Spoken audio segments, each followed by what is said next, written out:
হযরত ইমাম হুসাইন পাক এইভাবে রওনা দিয়ে দিলেন। অনেক বড় কথা, রাস্তাতে অনেকবার অনেক দিক দিয়ে চিঠি এসেছে, ও হযরত ইমাম পাক আপনি যাবেন না যাবেন না, অনেক দিক দিয়ে চিঠি এসে আখিরাতে হাদিসটার কথা বললাম। আল্লাহ নবী খবে দেখেছি নানা জানের সঙ্গে আমার একটা ওয়াদা নেওয়া হয়েছে, এই জন্য আমি হুসাইনকে যেতেই হবে, রোকা যাবে না। এইভাবে যখন রওনা দিতে লেগেছে, এমন সময়তে কারবালার ময়দানের কাছাকাছি পৌঁছাবে। হুর বিন ইয়াজিদের নেতৃত্বে 1000 সৈন্য দিয়ে ইমাম হোসেন পাকের রাস্তাকে আটকে দেওয়া হলো। এ ইমাম পাক আপনি কোথায় যাবেন? ইমাম পাক বলতে লেগেছে আমাকে কুফার মানুষেরা দাওয়াত দিয়েছে, আমি কুফার জমিনে যাব।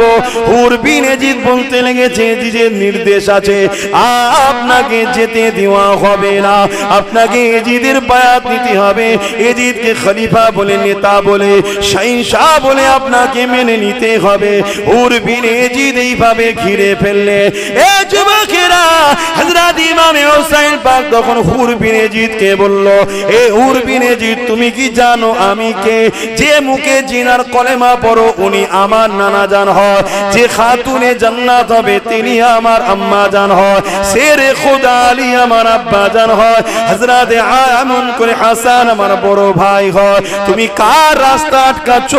হুর বিন ইয়াজিদ বলেছিলেন হযরত আমাকে ক্ষমা করবে, এটা রাজা বাদশার হুকুম, আপনি আমাকে ক্ষমা নজরে দেখবে। এই যুবকেরা ইমাম হোসেন পাক বললে তাহলে যা আমার 3টে প্রস্তাব রয়েছে, হয় আমাকে কুফায় যেতে দাও, না ইয়াজিদের কাছে নিয়ে যাও, না আমি যেখান থেকে এসেছি সেখানে ফিরে যেতে দাও। ওই সময় হুর বিন ইয়াজিদ দেখলো আমার কথাটা ভালো বলেছে, এই সুযোগটা নিয়ে যাবে, কেননা হুর বিন ইয়াজিদের দিলে একটু হলো আহলে বায়াতের উপরে মহব্বত ছিল, তাই তিনি চাইছিল না কোনোভাবেই না সঙ্গে লড়াই হয়ে যাক। এইটুকু মানবতার জন্য এই খবরটা যেই পেয়েছে সঙ্গে সঙ্গে খবরটাকে নিয়ে যে যখন দিয়েছে, ওই সময় সঙ্গে সঙ্গে হুর বিন ইয়াজিদের উপরে আর ভরসা না করতে পেরে মারওয়ানের নেতৃত্বে 6000 আরো সৈন্য পাঠিয়ে দিল। এইভাবে একটা দুটো নয়, 22000 সৈন্য পাঠানো হয়েছে এক ইমামে হোসেনকে রুকার জন্য। আমি জানতে চাইছি ইমামে হোসেন তো লড়াই করার জন্য যুদ্ধের সামানও নিয়ে যায়নি, ইমামে হোসেন তো দাওয়াত অ্যাকসেপ্ট করে দিয়ে কুফার জমিনে দাওয়াতে যাচ্ছে। যদি কেউ লড়াই করতে যাবে তো দুধের বাচ্চাকে কেন সাথে নিয়ে যাবে, স্ত্রী বউ বাচ্চাদের কেন সাথে নিয়ে যাবে? তিনি তো যুদ্ধের মতো তৈরি হয়ে যাবে। কিন্তু একটা ইমামে হোসেনকে শহীদ করার জন্য 22000 কেন সৈন্য পাঠানো হয়েছিল? এ যুবক শুনে রেখে দাও, সেদিনের ইয়াজিদও জানতো হোসেন একটা হতে পারে, কিন্তু শেরে খোদার বেটার নাম হোসেন। আরো জোরে বলুন সুবহান।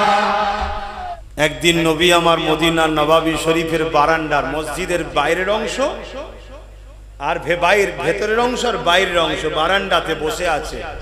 দুজন এসে গেছে, ইমাম হাসান হোসেন, নানা বড়রা সব বড় বড় ঘোড়া চাপে, আমাদেরকে দুটো ছোট ছোট ঘোড়া দেন। আল্লাহ নবী বললেন বাবারা চোখটা একবার বন্ধ করো, তোমাদের জন্য আমি রাসূলুল্লাহ পৃথিবীর শ্রেষ্ঠ ঘোড়া আমি আনিয়ে দেব। কোথা থেকে আনবেন? চোখটা বন্ধ করো বাবা। ইমামে হাসান হোসেন চোখটা বন্ধ করেছেন, আমার রাসূলুল্লাহ হামাগুড়ি দিয়ে নিজেকে ঘোড়ার নাই বানিয়ে নিলেন। ভুল বুঝবেন না, হাত দুটোকে জমিনে দিয়ে, হাঁটুটা জমিনে দিয়ে হামাগুড়ি দিয়ে দিলেন। আসো তোমাদের চোখ হলো, ঘোড়া তৈরি হয়ে গেছে, পিঠের ওপরে উঠে বড় ভেবে দেখেন দোনোজানের সুলতান আল্লাহর দোস্ত যে বাচ্চা দুটোর জন্য নিজেকে ঘোড়ার নাই বানিয়ে পিঠে টিপে মদিনার বারান্দাতে এক প্রান্ত থেকে অপর প্রান্তে নিয়ে যেতে লেগেছে, ওই বাচ্চা দুটোর নাই বাচ্চা পৃথিবীর জমিনে আর কোনোদিন আসবে না। তাকেও একদল মুনাফিকেরা রাজ ক্ষমতার জন্য কতল করতে পিছই নেই। এই দুনিয়া বড় স্বার্থপর, এই দুনিয়া বড় ধোকার জায়গা। এই লোভ লালসা যে বাঁচাতে পেরেছে সেই তো আল্লাহর জান্নাতে যাবে। এত সহজ নয়। তোমার আমার মতো লোককে তো মারতে 1 সেকেন্ড লোকের হাত কাঁপবে না। তোমাকে আমাকে গালি দিতে, মিথ্যা বদনাম দিতে লোকের 1 সেকেন্ড কাঁপবে না। নবীর নাতিদেরকে ছাড়ে দে। মুসলমানই, আমি অমুসলিমের কথা বলতে আসিনি এখানে। মুসলমান, আমরা মনে করি মুসলমান মানেই জান্নাতি। না ভাই, মুসলমান মানে জান্নাতি নয়। মুমিন মুসলমান জান্নাতি। ঈমান আগে, ঈমান।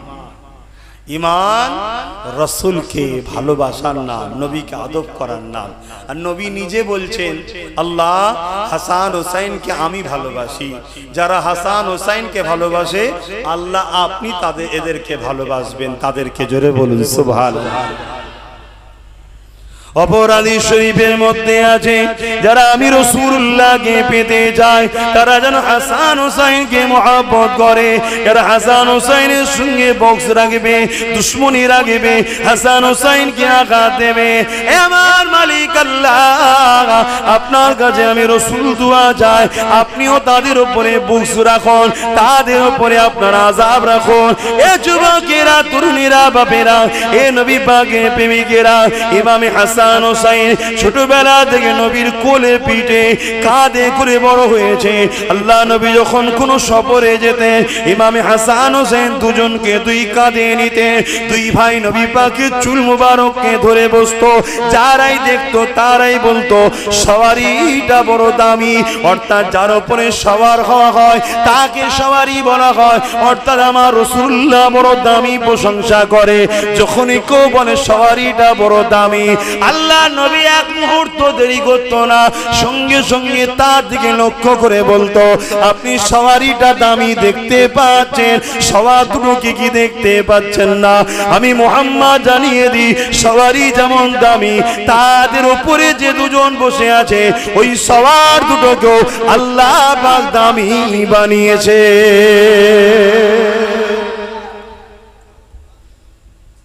শুনছেন তো? না মনের মধ্যে হচ্ছে এটা না নামাজ, না রোজা, না হজ। আমি আবার বলছি, এটা আমলের আলোচনা হচ্ছে না, ঈমানের আলোচনা হচ্ছে। এটা ঈমান, হোসাইনও ঈমান। নামাজের নামাজ আল্লাহ হোসাইনকে করেছে, জোরে বলুন সুবহানাল্লাহ। দেখুন নামাজের মধ্যে আত্তাহিয়াতু লিল্লাহি ওয়াস সালাওয়াতু ওয়াত তাইয়্যিবাতু আসসালামু আলাইকা আইয়ুহান নবী ওয়া রাহমাতুল্লাহি ওয়া বারাকাতুহু, আসসালামু আলাইনা ওয়া আলা ইবাদিল্লাহিস সালিহিন। তো সালিহিনের খাতায় হোসাইন আছে না? না। আরেক জায়গায় চলে যান, আল্লাহুম্মা সাল্লি আলা মুহাম্মাদিন ওয়া আলা, বলো। তো হোসাইন কি আলে মুহাম্মদ? এইগুলো যদি আপনি ছেড়ে দেন নামাজ হবে? তাহলে আল্লাহ হোসাইনকে নামাজের নামাজ করেছে।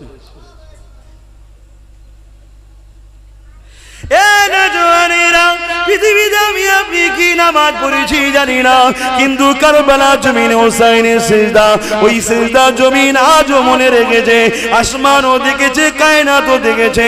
এ যুবকেরা, আমার তো মনে হয় আল্লাহ পাককে যখন ফেরেশতারা বলেছিল, ও রব্বি আল্লাহ, মানুষ কেন তৈরি করবে? ওরা তো ফিতনা ফাসাদ করবে।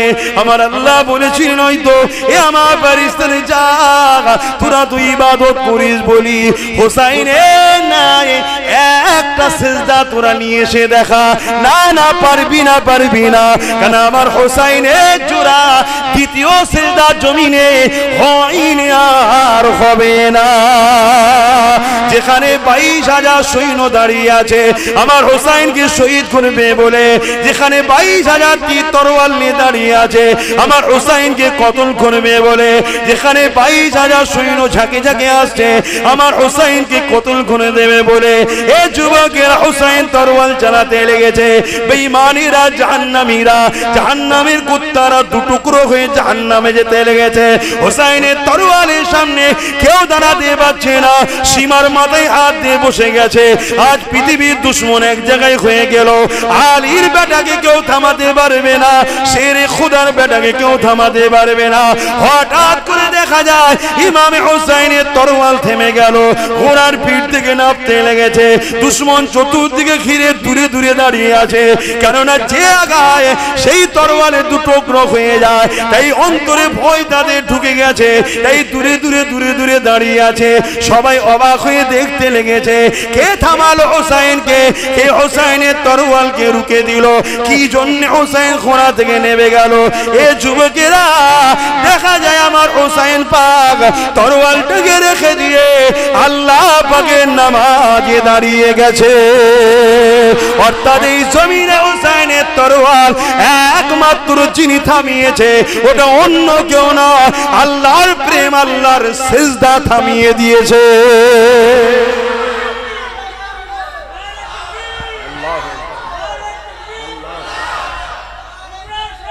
জিন্দাবাদ। ভাইরা আমার বোঝেন, আপনারা ফুরফুরার মানুষও অনেক ধন্য মানুষ, আপনাদের এখানেও শহীদ শুয়ে আছে, জবানার মুজাদ্দিদ আছে, কিন্তু দুঃখের বিষয় ইসলাম থেকে অনেক দূরে সরে যাচ্ছে আমার পাড়া প্রতিবেশী ছেলেরা। করো দুনিয়াদারি করো, ব্যবসা বাণিজ্য করো, দুনিয়াদারিতে চলতে গিয়ে সংসার জীবন সব করো, কিন্তু ধর্মীয় কালচারটাকেও তো জিন্দা রাখতে হবে, ধর্মীয় স্টাইলটাকেও জীবন্ত করতে হবে। এগুলোকে ঠিক রাখো। অনেক কষ্ট করেছে, তাহলে বলো ওই সেজদা জমিনে দিতে পেরেছে? হ্যাঁ, অথচ আল্লাহ নবী নিজে জানিয়ে দিয়েছিলেন, হে আমার সাহাবারা, আমি রাসূলুল্লাহ জানিয়ে দিলাম আমার এই দুই নাতিকে আল্লাহ জান্নাতের যুবকদের সরদার বানিয়েছে। আমি রাসূলুল্লাহ বলে দিয়ে যায়, জান্নাতে যত যুবক যাবে সমস্ত যুবকদের সরদার হবে আমার হাসান আর আমার হোসাইন। আমি জানতে চাই আপনাদের কাছে, জান্নাতে তো কোনো বুড়ো যাবে না, কারণ নবী পাকের এক কওলে আছে সে বয়স নিয়ে কবরে যেতে পারে, কিন্তু যখন সে জান্নাতি হবে আল্লাহ তাকে যুবকের ন্যায় বানিয়ে দেবে।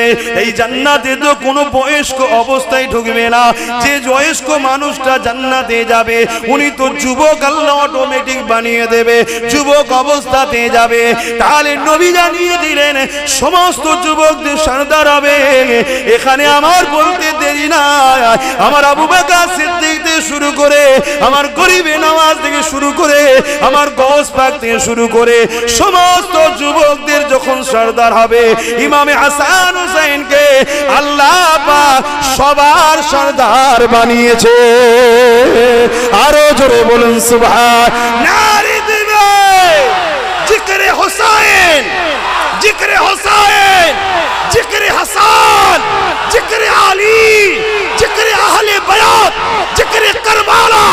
নারে দিবে দুরূদ শরীফ আল্লাহুম্মা সাল্লি আলা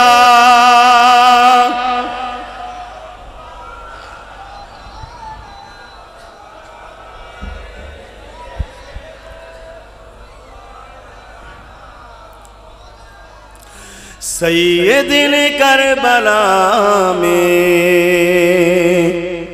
वादे निभा दिए हैं, सैयदे करबला में वादे निभा दिए हैं। क्या वादा था? सैयद ने करबला में वादे निभा दिए हैं। क्या वादा था?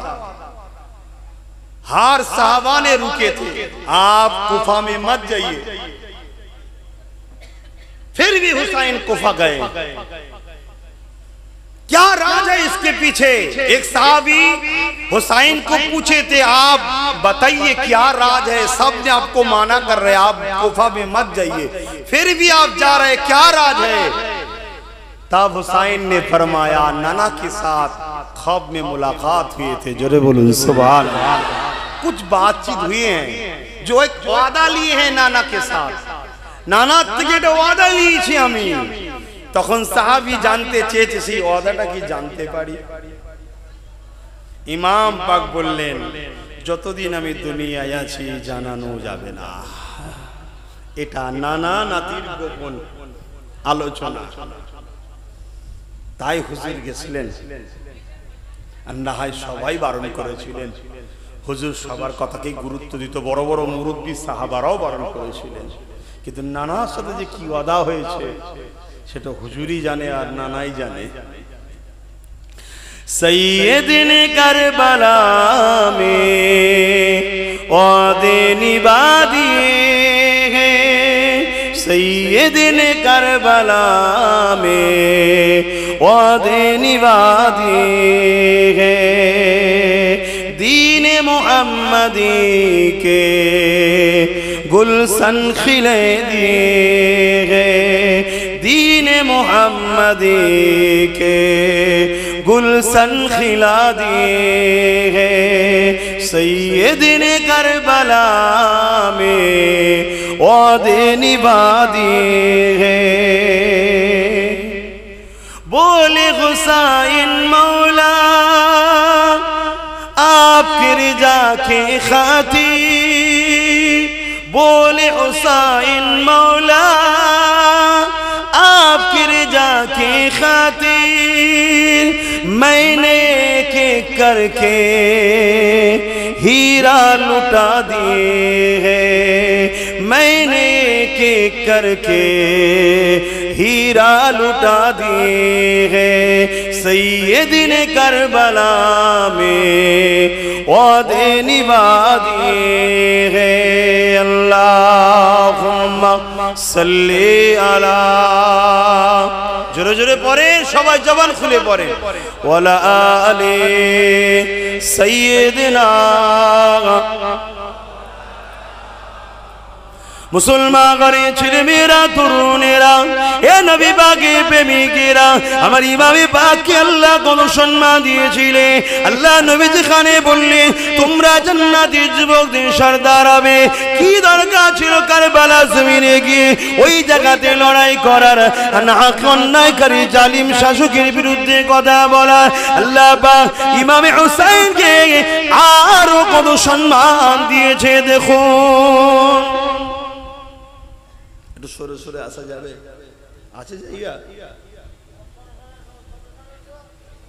একটু দেখেন না, একটু সরে সরে আসুন, মুখে কথা নয়। আসেন আসেন বসেন জান্নাতে। তারা কত কষ্ট করেছে, আমরা একটু দিনের জন্য কিছু সময় দিতে পারছি না, আর তারা জান দিয়ে দিয়েছে। শুধু জান না, পুরো পরিবারকে কুরবান করেছে। হযরত ইমাম হুসাইন পাক যখন কুফা থেকে রওনা দিয়েছিলেন, সময়ের দিকে খেয়াল করে পুরো ইতিহাস আর বলতে পারবো না। মেন জায়গাটা আসি, কুফা থেকে বারবার চিঠি আসতে লেগেছে, ও হযরত ইমাম হুসাইন আপনি আমাদের কুফায় আসুন, আমরা আপনাকে নেতা বলে, লিডার বলে আপনার নেতৃত্ব মেনে দ্বীন ইসলামের আদর্শে জীবন করতে চাই।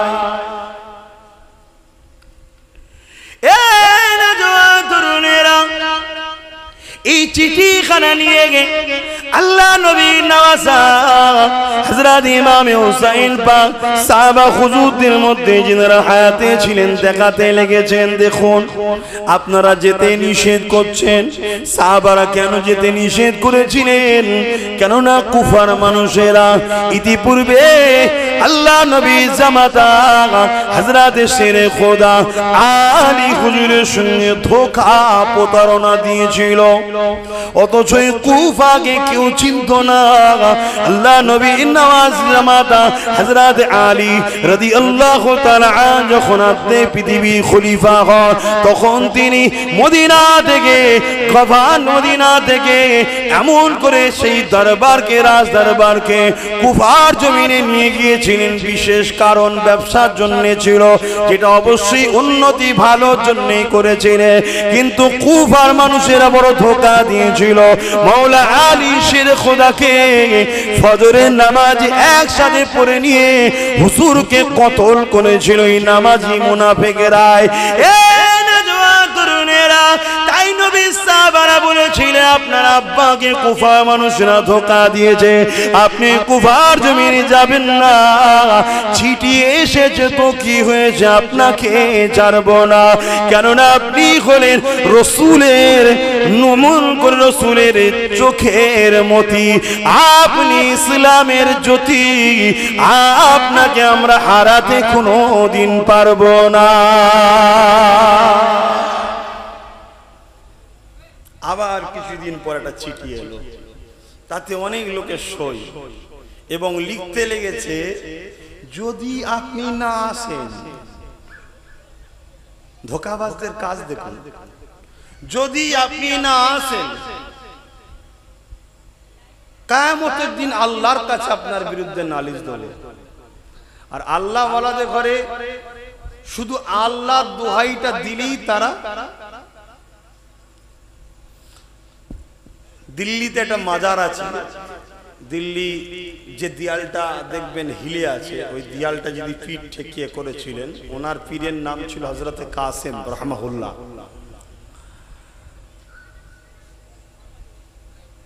তা হযরতে ভারে ভারে শাহ রহমাতুল্লাহ আলাইহি তিনি মজলুম মানুষ ছিলেন, অনেক বড় ইতিহাস, তাকে কিছু মানুষ ফতোয়া দিয়ে কতল করেছিল, শহীদ করেছিল। তো উনি কি করতেন, তারা যখন নামাজ পড়তে দাঁড়াতো উনি তাদের সামনেতে ছুটোছুটি করতেন, শহীদ হয় ইন্তেকাল হওয়ার পরও। এই অবজেকশনটা ওনার পীরের মাজারে গিয়ে দিয়েছিল, হুজুর আপনার মুরিদ এই করছে। তখন বলেছিলেন তুমি এর পরে বারে যখনই আসবে শুধু বলবেন হুজুর আমাদের ভুল হয়েছে, আল্লাহর হস্তে আপনি সরে যান, শুধু আল্লাহর নামটা নেবে। তাই নিয়েছে, পরের বারে সেদিন থেকে আর কোনোদিন হুজুর আসে না। আল্লাহর ওলিরা আল্লাহ নামে একদম মোমের মতো গলে যায়। তাহলে আল্লাহর ওলিরা যদি আল্লাহ নামে গলে যায়, হোসাইন পাককে যদি বলা হয় আল্লাহর কাছে বিচার দেওয়া হবে, তিনি আর কারো কথা শুনবে? হুজুর সবাইকে দেখাচ্ছে দেখো চিঠি এসছে এবং আমি না গেলে ধরবে। হযরত ইমাম হুসাইন পাক তাই সঙ্গী সাথীদের ঘরে নিয়ে রওনা দিলেন। মক্কার বাইরে যখন বেরোতে যাবে, অনেক সাহাবা ভাইরা তিনাকে আটকাতে লাগলো। এই আটকানোতে এটা সত্যিকারের লড়াই নয়, ভালোবাসার একটা ঠেলাঠেলি পর্যন্ত হয়ে গেল। তথাপি ইমাম পাক আল্লাহর দ্বীনের জন্য, যাতে করে আমার নানার উম্মতেরা একজন সারাবিকে লিডার বলে না মানে, যাতে করে আমার নানার উম্মতেরা একজন চরিত্রহীনকে লিডার বলে না মানে, যাতে করে আমার নানার উম্মতেরা একজন জুয়াখোর, একজন সমাজ বিরোধী, প্রজাদের উপরে জুলুম করে এরকম জালিম শাসকের নেতৃত্ব না মানে। আর আজকে তো আমরা খুশি মনেই মানি নাকি? আজকে খুশি মনেই সব মানে, ভালো ভালো ঘরের লোকেরা মানছে, আর আপনারা মানুষ কি দোষ করেছেন। তবে বিচার বা ভালো ভালো ঘর নিয়ে হয় না, বিচার আল্লাহর বান্দার সঙ্গে হবে। কে জাহান্নামে যাচ্ছে দেখে লাভ নেই, আপনি পরিবর্তন হন। এ নওজওয়ান তরুণেরা, এ নবী পাকের প্রেমিকেরা, হযরত ইমাম হুসাইন পাক এইভাবে রওনা দিয়ে দিলেন। অনেক বড় কথা, রাস্তাতে অনেকবার অনেক দিক দিয়ে ছিটিয়ে এসেছে।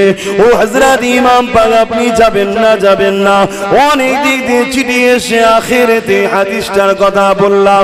আল্লাহ নবী খবে দেখেছি, নানা জানের সঙ্গে আমার একটা ওয়াদা নেওয়া হয়েছে, এই জন্য আমি হুসাইনকে যেতেই হবে, রোকা যাবে না।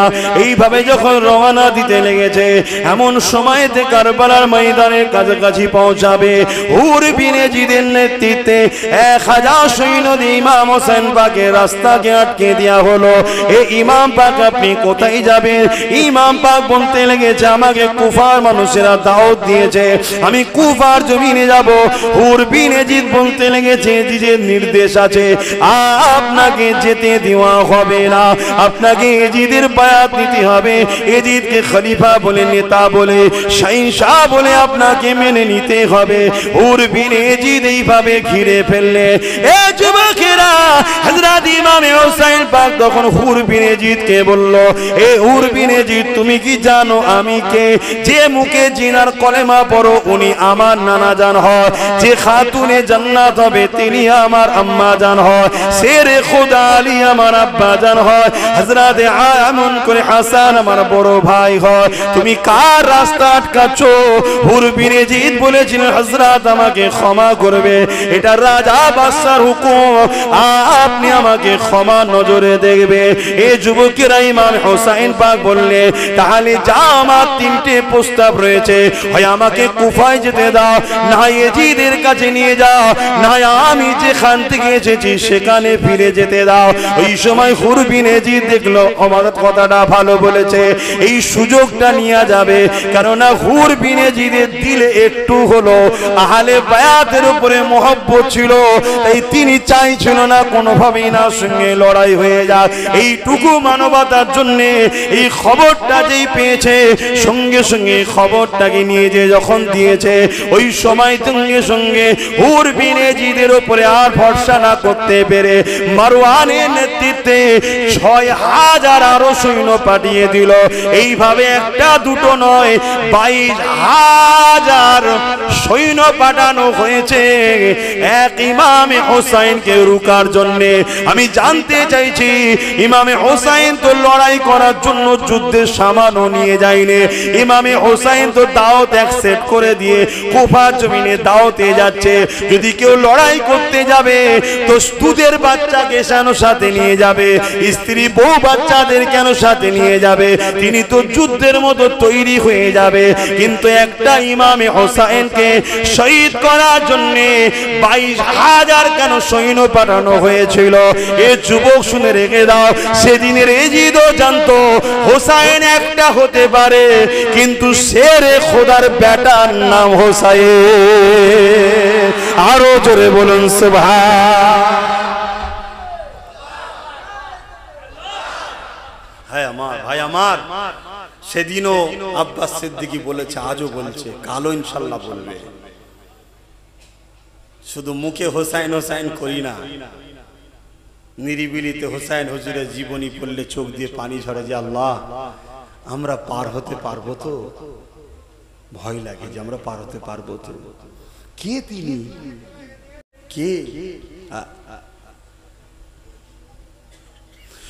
কে তিনি? হুসাইন শুনে রেখে দেন। কেন চিন্তা আমার মধ্যে আসে, হায় রে আব্বাস তুই জিন্দেগিতে কি করলি? আর আল্লাহ নবীর নওয়াজা ইমামে হুসাইনকে আল্লাহ কত কঠিন পরীক্ষা নিয়েছে, অথচ আল্লাহ হাসান হুসাইনকে কত ভালোবাসতো। একদিন দু ভাই হাতের লিখা করেছে, একটা জিনিস কিছু লিখেছে বা কিছু করেছে, লিয়েছে, মাকে দেখাচ্ছে, মা কাটটা ভালো হয়েছে বলো। তৎকালীন সময় যে সিস্টেম ছিল, পাথরের উপরে হোক চামড়ার উপরে হোক, যে সিস্টেম ছিল, লিখেছে কাটটা ভালো। খাতুনে জান্নাত দেখছে, আমি যদি হোসেনের বলি হাসান দুঃখ পাবে, হাসানের বলি হোসেন দুঃখ পাবে। দুটো বাচ্চাকেই আল্লাহ ভালোবাসে, আমি কার দিলটা ভাঙবার, কাকে খুশি করব? হযরতে খাতুনে জান্নাত বললেন, তোমার আব্বার কাছে যাও, ফাইসাল্লাহ উনি করবে। হযরতে মাওলা আলীর কাছে চলে গেলেন। হযরতে মাওলা আলীকে জিতনারা সালাম দিয়ে বলতে লাগলেন, আব্বু জান আপনি ফয়সালাটা করে দিন, আম্মার কাছে গিয়েছিলাম, আম্মা আপনার কাছে পাঠিয়েছে, কার হাতের লেখাটা ভালো? হযরতে মাওলা আলী দেখলেন, দেখার পরে একবার আলীর দিকে, একবার হোসেনের দিকে, বা হাসানের দিকে তাকায়। মাওলা আলীও চিন্তা করতে লাগছে, কার পক্ষে বলি, কার কথাটা বলি?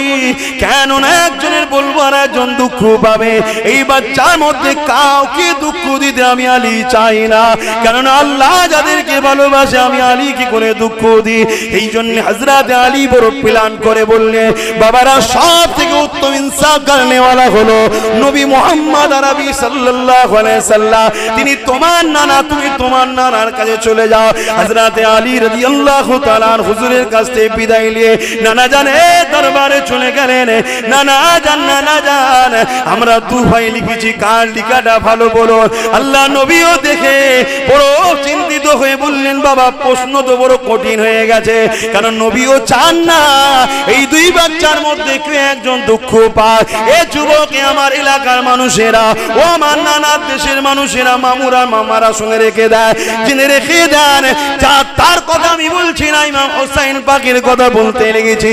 যে নাম দুটো হাসান হোসেন পৃথিবীর জমিনে দ্বিতীয় কেউ রাখেনি, এটা জান্নাতি কাপড়ে ঢাকা ছিল। ইমাম হাসান আসার সময় হাসান নামটা আল্লাহ জান্নাত থেকে বার করে জিবরিল দ্বারা নবীর কাছে পাঠিয়েছে। হোসেন দুনিয়া আসার পরে এই নামটা আল্লাহ জান্নাত থেকে পাঠিয়েছে। যাদের নামটা আল্লাহ জান্নাতের কাপড়ে লুকিয়ে রেখেছিল, এর আগে হাসান হোসেন নাম কারো ছিল না। সেই বাচ্চাদের কথা বলছি, তাদেরকে যারা শহীদ করেছে তারাও জাতা লোক ছিল না গো। তাদের মধ্যে কারো বাপ ছিল সাহাবী, তাদের মধ্যে কারো বাপ ছিল বড় বড় সব পোস্টের মারো, তাদের মধ্যে থেকে ৭,০০০ মুফতি ছিল, ৩,০০০ মুফতি ছিল, ৭,০০০ হাফেজে কোরআন ছিল। তারাই এসেই কিন্তু হোসাইনকে শহীদ করেছে। কিসের স্বার্থে? শুধুমাত্র একটু একটু পদ পাবে। কেউ কোনো জায়গার মুখিয়া হবে, কেউ কোনো জায়গার একটুখানি গভর্নর হবে, কেউ কোনো জায়গার একটুখানি উঁচু ক্ষমতা পাবে। এই রাজ ক্ষমতার পদ লিবার জন্য সেদিন হোসাইনের বিরুদ্ধে তারা লড়তে লেগেছিল। এ যুবকেরা, তরুণেরা, বাপেরা, ঠান্ডা মাথায় একটু ভাববেন, চিন্তা করবেন। তাই বলে দিয়ে যায়, আল্লাহ নবী ওই সময়তে বললেন, বাবা তোমাদের বিচার ফয়সালাটা আমি মুহাম্মদ আল্লাহর হাতে ছেড়ে দিলাম। কথাটা কানে কানে চতুর্দিকে চলে গেছে, সব লোক জড়ো হয়ে গেছে। কি বিচার হয়? কার হাতের লিখা ভালো? আল্লাহ কার দিকে যায়? হাসান হোসেন দেরিয়ে আছে, লিখালি ফয়সালা হবে। দীর্ঘক্ষণ সময় চলে যাচ্ছে। আল্লাহ পাক আজরাইলকে বললেন, যাও জান্নাত থেকে একটা ফল নিয়ে উপর থেকে ছেড়ে দাও, বলে দাও যার লিখার উপরে পড়বে তার লিখাটা ভালো, অর্থাৎ সে ১ নম্বর, বাকিটা ২ নম্বর। কুরবান যাক ইমাম হাসান হোসেনের কদমে আব্বাস সিদ্দিকীর জানমাল, পরিবার, বাচ্চা সব কুরবান যাক। আপনারা করবেন কি জানি না, সেটা আপনারা জানেন।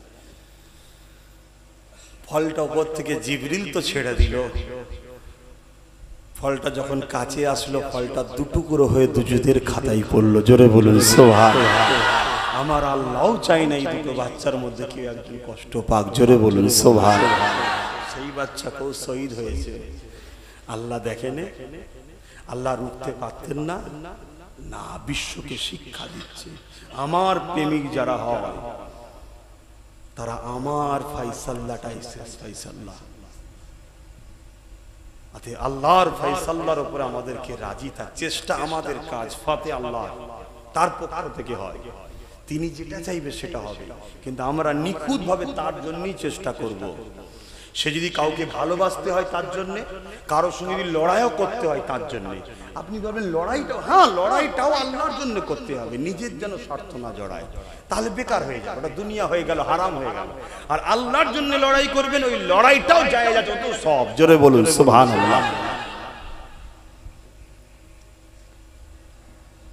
তাহলে ভেবে দেখুন যে বাচ্চাগুলোকে আল্লাহ কত ভালোবাসে, তাদের কাউকে আঘাত দিতে চাইলে সেই বাচ্চাদের উপরও কত জুলুম হয়েছে। আমি তো প্রায় জায়গায় জলসা করতে করতে যে বলি, মানে সে এ করে বলি যে তোরা যে আমার পাশে আছিস, এই আসালে আমি হক কথা বলছি না, কেন আমার ইতিহাস পড়া আছে। যদি হোসাইনের বিরুদ্ধে নামাজি মুসল্লি দাঁড়িয়েওয়ালা মুসলমানরা লাগতে পারে, যে আজকে যারা সবাই যে মহব্বত করে তা না, এরাও যে লেগে যাবেন এমন কিছু ব্যাপার নয়। কিন্তু তারপরেও হক কথা বলি কেন? আল্লাহর রহমতের উপরে ভরসা রেখে। এটা আপনাদেরও বলে যাচ্ছি, আপনারাও যখন হক কথা বলবেন, যে আমার পাশে দুজন আছে, আমার পাশে আছে, চলো বলি না, আল্লাহ আছে এটাই যথেষ্ট। আর হকের পক্ষে আল্লাহ থাকবে, এটা 100% জেনে রাখবেন। এবারে আল্লাহ আপনাকে দেখাচ্ছে হক কথা বলার পর পরীক্ষা নিয়েছে। পরীক্ষাতে ধৈর্য হারা হলে হবে না, পরীক্ষাতে ধৈর্য হারা হলে হবে না, পরীক্ষাতে কামিয়াবি হতে হবে। এখন আমরা ইমামে হোসেন পাকে আম্মা জানের একটা কথা শুনবো। আহারে খাতুনে জান্নাত, কে খাতুনে জান্নাত? ও মা খাতুনে জান্নাত, কি নিয়ামত আল্লাহ আপনার গর্ভে দিয়েছে। আপনি কে মা?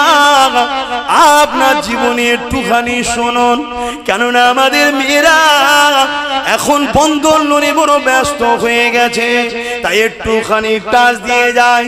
এ আমার এলাকার নারীরা, মা বোনেরা, ভুল আমাকে বুঝবে না, কেননা দুনিয়া চিরস্থায়ী নয়। লোভ লালসায় পড়ে যেও না। আগেকার সময়ে বেশি নয়, আসতে 50 বছর আগে ফিরে যাও, আমাদের পরিবারে 5টা 6টা 7টা করে সন্তান হতো, তথাপিও বাপকে কোনোদিন লোন নিতে হয়নি, মাকে কোনোদিন লোন নিতে হয়নি। পরে দুয়ারে 500,000 টাকার জন্য বেপরদা হয়ে লাইনেও দাঁড়াতে হয়নি। তথাপিও আমাদের ঘরে আমাদের বাপ মারা সুন্দরভাবে খাইয়ে বড় করেছে, আজও শক্তিশালী হয়ে আছি। কিন্তু আমাদের বোনেরা বেটিরা সামান্য 1টা 2টো সন্তান সংসারে, এই সংসারেতেই লোন নিতে লেগেছে, বন্ধন লোন নিতে লেগেছে। কেউ ফ্রিতে চাল আলু 500 টাকা দেবে, লাইনে লাইনে দাঁড়িয়ে গেছে। আজকের আবার এই জিদিরা রাতের বেলাতে বাড়ি বাড়ি মদ দিয়ে বেড়াতে লেগেছে, যাতে করে সারাত ঘর তৈরি হয়, সমাজের ভালো মন্দ যেন বুঝতে না পারে। এ দুনিয়ার মা বোনেরা শুনে রেখে দি, আমার মা জান হযরতে খাতুনে জান্নাত ফাতিমা জাহরা হুজুরের পরিবারের কথা বলি। হুজুর আমার নিয়ত করেছিলেন রোজা রাখবেন। হযরত ইমাম হাসান হোসেন অসুস্থ হয়েছিল, সুস্থ হয়ে গেলে রোজা রাখবে। যখনই সুস্থ হয়ে গেছে রোজা রাখতে শুরু করেছে, সেহরিতে পানি খেয়েছে। সারাদিন মাওলা আলী খাটাখাটনি করে সামান্য কিছু ইনকাম করেছে, ও থেকে কিছু আটা এনেছে, 5টা রুটি হয়েছে, ঘরে সবাই রয়েছে। হযরতে আলী, হযরতে খাতুনে জান্নাত ইমামে হাসান হোসেন আর একজন ঘরে কাজ করতেন, যিনার নাম হচ্ছে হযরতে ফিজ্জা, তিনিও রোজা রেখেছে। এই 5 জনে 5টা রুটি নিয়ে ইফতারের সময় বসেছে। হঠাৎ করে একজন মুসাফির এসে বলছে, এ খাতুনে জান্নাত, এ আহলে রাসূল, শুনেছি আপনার দরবার থেকে কেউ খালি হাতে ফিরে যায় না, কয়েকদিন ক্ষুধার্ত রয়েছি, কিছু খাবার দেন। ওই 5টা রুটি ছাড়া কিছু ছিল না। সংসারের কথা বলছি শুনুন, আর আমাদের বাড়িতে খাবার নষ্ট হয়ে যাচ্ছে, তথাপি হারাম বাঁচাবাচি নেই, যা দিচ্ছে সব মেরে মুশরে নিয়ে নিচ্ছি। মনে রাখবেন, রক্তকে হেফাজত করুন, মুখকে হেফাজত করুন, কেননা যে শরীরটা হারাম রক্ততে ভরে যাবে, ওই পাক জান্নাতে শরীর যাবে না। হযরতে খাতুনে জান্নাত সঙ্গে সঙ্গে এই 5টা রুটি দিয়ে দিল, 5টা রুটি নিয়ে চলে গেল। ইনারা পানি দিয়ে ইফতার করলেন। রাত এসে গেল, সেহরি রক হয়ে গেল, আবার পানি খেয়ে রেজেন করলেন, রোজা রাখার নিয়ত করলেন। পরদিন মাওলা আলী আবার খানাখাটনি করে যেটুকু পেয়েছে, ওই 5টা রুটি তৈরি হয়েছে। পরের দিন আবার খাবার জন্য বসেছে। এমন সময় একজন দরজার করে এসে বলে, এ আহলে রাসূল, এলাকায় জিজ্ঞাসা করলাম খাবার কোথায় পাওয়া যাবে, অভাব রয়েছে, আমি এতিম সন্তান, খাবার আমার নাই। ওই সময় বলেছিল, এতিম সন্তান নবী মুহাম্মাদের পরিবারের বাড়ি যাও, কেননা আহলে রাসূলরা কোনদিন এতিমকে ফিরিয়ে দেয় না। কারণ এতিমকে দিলে রসুল বললেন সেজন্য আমাকে দিল। জোরে বলুন সুবহানাল্লাহ। কেউ যদি এতিমের মাথায় হাত বোলায়, রসুল বলছেন সেজন্য আমার নূরের মাথায় হাত বোলালো। জোরে বলুন সুবহানাল্লাহ। কেউ যদি এতিমকে পরনার কাপড় দেয়, রসুল বললেন সেজন্য আমাকে দিল। জোরে বলুন সুবহানাল্লাহ। তো মা কিছু খাবার, ওই 5টা রুটি দিলেন, পানি দিয়ে ইফতার। 2 দিন হলো, রাত পার হয়েছে, সেহরির পানি খেলেন, রোজার নিয়ত করলেন। মান্যতের 3টে রোজা রাখবে নিয়ত করেছিলেন। বাচ্চা সুস্থ হয়েছে, ভাবছে, শুনছেন তো নাকি একটা বাড়ি আছে নাকি এরকম গরিব আছে, তাদের সাদগাতে আল্লাহ অনেক দিয়েছে। কিন্তু আমাদের হুঁশ নাই না। আর আজকের দিনের যুবকদের ঘরে বলি, আমরা যদি একটু ভালোভাবে চলি, আমরা যদি একটু ভালোভাবে চলি, ওই জমানার বড় বড় ওলিদের মাকাম আল্লাহ দান করবে। জোরে বলুন সুবহানাল্লাহ। যদি বলেন কেন? এখন হচ্ছে আখরি জমানা, ফিতনা ভরা দুনিয়া। এখন একটু ভালো হয়ে চলা মানে বিরাট বড় ফজিলত আল্লাহ দেবে। তখন 90% লোক ভালো ছিল, 10% খারাপ ছিল। আর এখন 99% লোক খারাপ, একটা লোক ভালো আছে। একটা লোক ভালো থাকার জন্য আল্লাহ ওকে অনেক বড় মাকাম দেবে। জোরে বলুন সুবহানাল্লাহ। এমনকি আখরি জামানায় আল্লাহর নবী বলেছেন, মানুষরা, বলবো কথাটা খারাপ লাগলো, শরিয়ত তো, যেভাবে কুকুর স্বামী স্ত্রী জীবন যাপন করে, বুঝে নিচ্ছেন, আখেরি জামানায় মানুষ এরকম ওপেন রাস্তায় হয়ে যাবে। হতে আর বাকি আছে না? বলুন, এই যে পয়লা জানুয়ারি, পয়লা বৈশাখ, কার্তিক ফার্স্ট ডে, রাতগুলো কি হয়? 8 মাস 9 মাস পরে দেখবেন বিভিন্ন ড্রেন, বিভিন্ন পুকুর, বিভিন্ন পার্কের ধারে ছোট ছোট বাচ্চা পড়ে থাকে না? কুকুরের মুখে মুখে বাচ্চা দেখেন না? পাওয়া যায় তো নাকি? এই সব অবৈধ সম্পর্ক। তো মানুষ একদম ওপেন হয়ে যাবে। ওই সময় যদি কোনো একজন ধরুন এরকম নোংরা কাজ করছে, সবাই মানা করবে না, গোল করে ঘিরে দেখবে, আনন্দ নেবে, ফুর্তি করবে। ওর মধ্যে থেকে কোনো একজন যদি দাঁড়িয়ে এইটুকু কথা বলতে পারে যে একটু সাইডে সরে যান, নিষেধ করে, কি বলেছে? সাইডে একটু সরে যারা, এইটুকু যদি হক কথা বলতে পারে, ওই হবে ওই জমানার বড় বলি। জোরে বলুন সুবহানাল্লাহ। আমরা সেই সময় এসেছি। একটু ভালো হয়ে চলো, একটু ভালো হয়ে চলো। আর এই সেজদাটাকে বাদ দিও না, কপালটাকে আল্লাহর কাছে নত করো। যে কপাল আল্লাহর কাছে ঝোঁকে, ও কপাল শহীদ হওয়ার পরও নেজার উপরে উঠে থাকে। জোরে বলুন সুবহানাল্লাহ। সবাই তো বলতে লেগেছে, আরে কি কপাল এটা, এটা কোন মাথা, যে মাথা কাটার পরও সবার উপরে থাকে। তার নাম হোসাইনের শের মুবারক। জোরে বলুন সুবহানাল্লাহ। কেন? বিশ্বকে দেখিয়ে দিচ্ছে, তোমরা আমাকে সেজদা অবস্থায় কেটেছো না, তোমাদের ক্ষমতা ছিল না কাটার। আমি শেরে খোদার বেটা, কিন্তু মাতা সর্দারের সবার উপরে থাকে। এজি সর্দার নাই, আমি সর্দার। এখন তার প্রমাণ এখনো চলছে। জোরে বলুন সুবহানাল্লাহ। এবং ওই শের মুবারক থেকে যখন নিয়ে যাচ্ছিল, কোরআন তেলাওয়াত হুজুর করছিলেন। জোরে বলুন সুবহানাল্লাহ। রাস্তায় একটা পাদ্রীর ঘর পড়েছিল। পাদ্রী, চেহারাটা দেখেই পাদ্রী অবাক হয়ে গেছে। সময় তো নেই রে ভাই, না বললে হবে, আমার তো কাজ আছে। চেহারাটা দেখেই পাদ্রী অবাক হয়ে গেছে। এটা কে? মারওয়ান বলছে, এটা তো হোসাইন। গুরুত্ব নেই। একটা ইহুদি ধর্মগুরুর রাহেব বা পাদ্রী, সে গুরুত্ব দিচ্ছে। সে বলছে, আজকে আমার বাড়ি থাকতেও দেবো এবং অনেক নজরানাও দেবো, শুধু একটা শর্ত, এই চেহারা মুবারকটাকে, শের মুবারকটাকে আমাকে একটুখানি আজকের দিনটা আমার কাছে একটু রাখতে হবে। রাখো, টাকা পাবো। ছেড়ে দিয়েছি। বুঝতে পারছো তো? টাকা টাকা টাকা টাকা করে মুনাফিকরা পাগলা হয়ে যায়। ছেড়ে দিয়েছি। সুন্দর করে নিয়ে যে নিজের ঘরে শের মুবারকটাকে রেখেছে,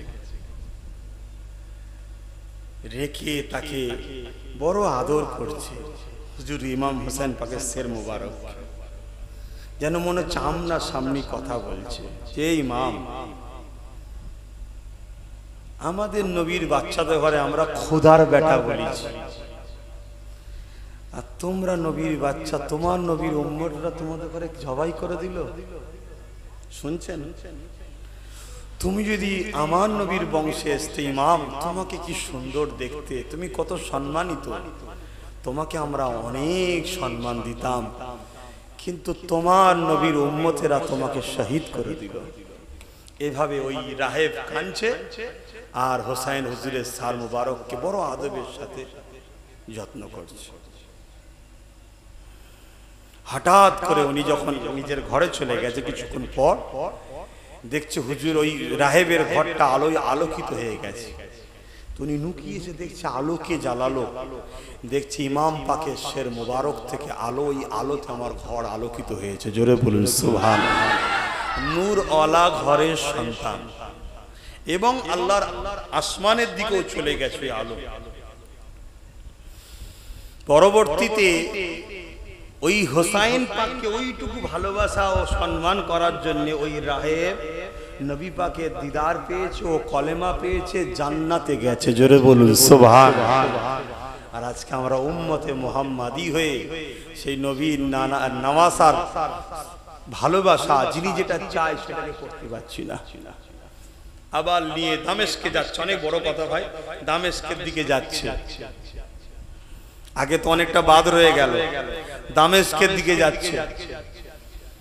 শহরে ঢোকার আগে বিশাল ভিড় হয়েছে, লোকজন সব দেখতে বেরিয়েছে। কেন? দামেস্কে প্রচার করা হয়েছে, কিছু রাজার বিরোধী করেছিল তাকে কতল করা হয়েছে, আহলে রাসূলদের কতল করা হয়েছে। একবার বলেন, শুনছেন? এই যে মিথ্যা আশ্রয় লিয়া, সেই আজকেও চলছে, সেদিনও চলেছে। তো বাড়ির ছাদেও সব মানুষজন উঠেছে, দেখছে কায়দি যাচ্ছে, বন্দীরা যাচ্ছে, সবাই দেখছে। নেজার উপরে হোসাইন পাকের শের মুবারককে রাখা আছে। ওই ছাদের উপরে একটা বুড়ি মহিলা, তিনিও উঠেছে।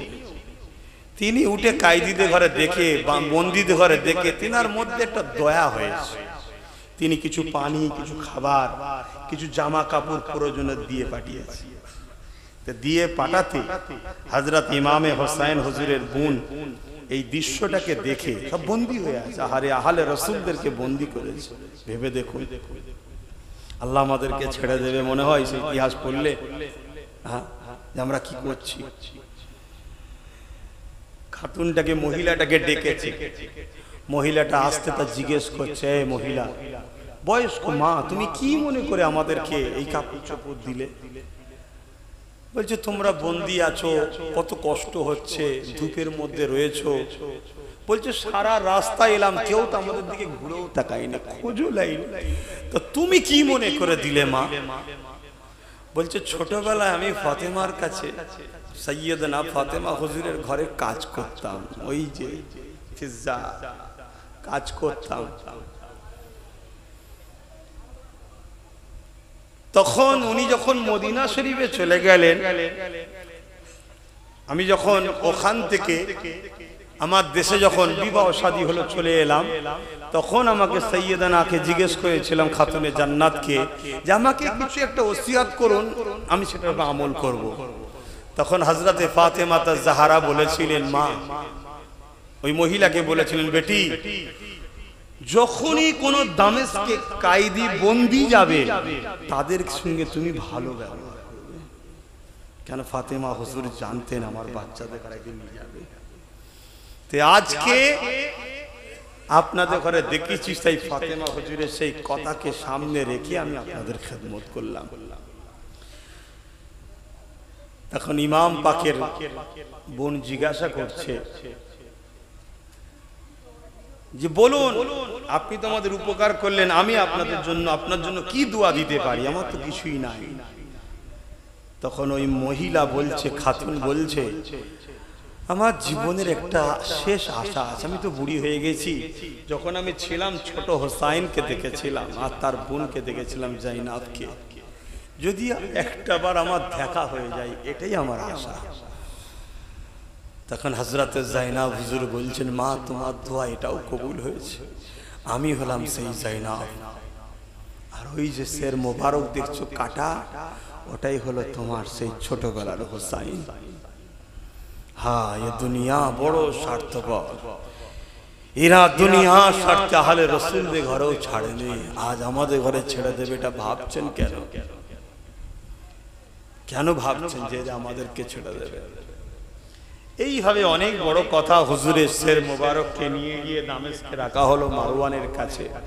হতভাগা মারওয়ান হুজুরের শের মোবারককে নিচে রেখে নিজের সিংহাসনে বসে আছে এবং ছড়ি দিয়ে আমার রাসূলের নওয়াসা হোসাইনের মুখে মেরেছিল। শুধু সিংহাসনের ক্ষমতার জোর। অথচ আল্লাহ নবীজি ঠোঁটে সর্বসময় চুমা দিতেন। যখন হোসাইনকে পিপাসা লাগতো আল্লাহ নবী নিজের জিহ্বা মুবারককে বার করে দিতেন। নানা জানেন জিহ্বা মুবারককে চুষতেন আর হুজুর বলতেন আমার বাচ্চাকে পিপাসার লাগবে না।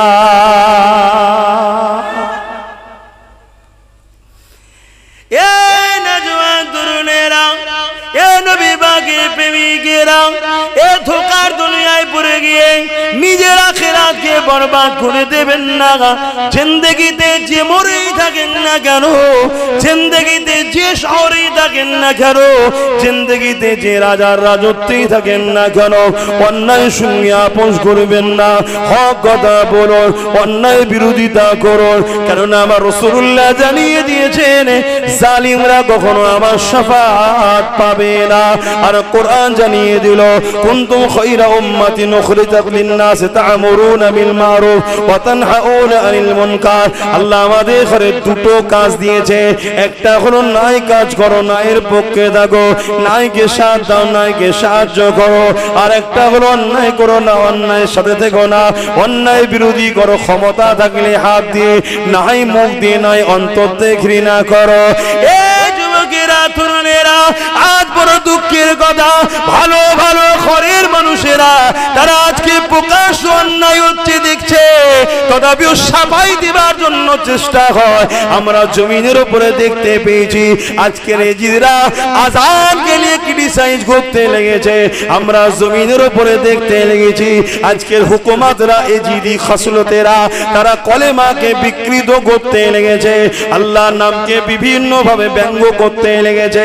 আমরা জমিনের উপরে দেখতে লেগেছি কেউ মাদ্রাসায় আতঙ্কবাদী তৈরি হয় বলে, কেউ মাদ্রাসাকে সন্ত্রাসের আতুর ঘর বলে, কেউ মাদ্রাসাকে বুলডোজার দিয়ে ভাঙে, কেউ আবার মাদ্রাসার শিক্ষক নিয়োগ বন্ধ করে দিয়ে মাদ্রাসাকে মিটিয়ে দিবার প্ল্যান করে, কেউ আবার মাদ্রাসার জায়গাকে বিক্রি করার প্ল্যান করে। এই যুবকেরা তরুণেরা কে কথা বলবে এদের বিরুদ্ধে আমি জানি না।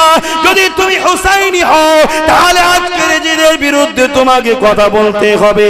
এতে যদি তোমাকে আজকের এজিদ ফাঁসি দেয় খুশি মনে মেনে নাও, আজকের এজিদ তোমাকে যদি মিথ্যা জেনে ভরে দেয় খুশি মনে মেনে নাও। মনে রেখে দেবে দুনিয়া হলো মুমিনদের জন্য, আর দুনিয়াও সিদুল মুমিনিন, আর দুনিয়াও সিদুল মুমিনিন ওয়া জান্নাতুল লিল কাফিরিন। মুমিনদের জন্য তো দুনিয়াটা জেলখানা, এখানে কষ্ট একটু সহ্য করতে হবে, তাহলে আখিরাতে তুমি জান্নাত পেয়ে যাবে। আরে খাতুনে জান্নাত 3 দিন এইভাবে রোজা রেখেছে, ইফতার যখনই করতে বসেছে মুসাফির এসেছে ইফতার তিনাকে দিয়ে দিয়েছে। চতুর্থ দিনে আর উঠার মতো ক্ষমতা না, আল্লাহ নবী চলে এসেছে। খাতুনে জান্নাতের এই অবস্থা দেখে, মাওলা আলী ইবনে হাসান হোসেন অবস্থা দেখে আল্লাহ নবী জানতে চেয়েছে কি হয়েছে তোমাদের, ঘটনা বিবরণ বলবে। যে এমন সময় আল্লাহ জিবরিলকে পাঠিয়ে দিল, যা আমার হাবিবের কাছে আয়াত নিয়ে চলে যাও। আহলে রাসূলরা যে সাদকা করেছে এই সাদকাটা আল্লাহ বড় খুশি হয়েছে। তারা কত ত্যাগ স্বীকার করেছে, অথচ তারা জান্নাতের ঘরে জন্ম হয়েছে। জান্নাত তো নবীর, আল্লাহ তৈরি করেছে তো নবীর জন্য।